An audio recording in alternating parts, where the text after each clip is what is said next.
Hello world, Griff here with my world-famous Premier League predictions for Matchweek 18. Remember, sports bettors, I'm not a professional journalist. I have no insider info, no expertise. I'm just a guy with a voice. We kick off this Friday with West Ham hosting Brentford, and whoo boy, let's talk about West Ham for a second. Despite being basically the same team that was getting top 4 buzz this time a year ago, this winter, the Hammers are a mess, currently sitting just outside the relegation spots. On the other side, Brentford are the best-run club in England, basically, playing solid mid-table football while spending within their means. Whether you're talking current form or seasonal trend, this is an easy call. 3 points on the road for the Bees. Speaking of teams that were desperate for a break during the World Cup, struggling Leicester came back from the break to a match with third-place Newcastle, who pasted them 3-0. But don't worry, Foxes, you've got a trip to Anfield to face Liverpool, for crying out loud. Yes, Leicester City fans, God does hate you. 3 points for Liverpool. Saturday begins with the Wolves hosting Manchester United.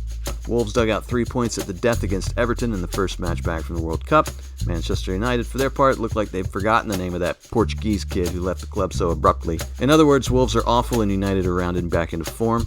I think Erik ten Hag has steadied the ship, so I will actually pick Manchester United for a win for a change. I just don't believe in Fulham. I'm not sure why.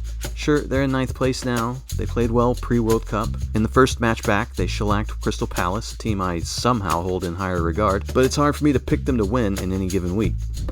Wait, who are they playing? Southampton? At home? Oh, 3 points for Fulham. Speaking of Palace, they're traveling to Bournemouth this week. This is one of those games between lower half sides that really could go either way. I'm tempted to pick Palace because of Will Zaha and the Vieira factor, but I'm also tempted to pick Bournemouth because they're at home and they tend to win whenever I pick them to lose. It's a classic draw scenario, so that's what I'm going to say, a point apiece. The more I watch Leeds, the more I like Jesse Marsch. It looks like he's just as committed to attacking football as his predecessor, and he's just not willing to set his team in a low block to defend, even against powerhouse teams. It's admirable. I love the courage. It also means that this week they lose to Newcastle at St. James Park. Manchester City will beat Everton at the Etihad by at least 2 goals.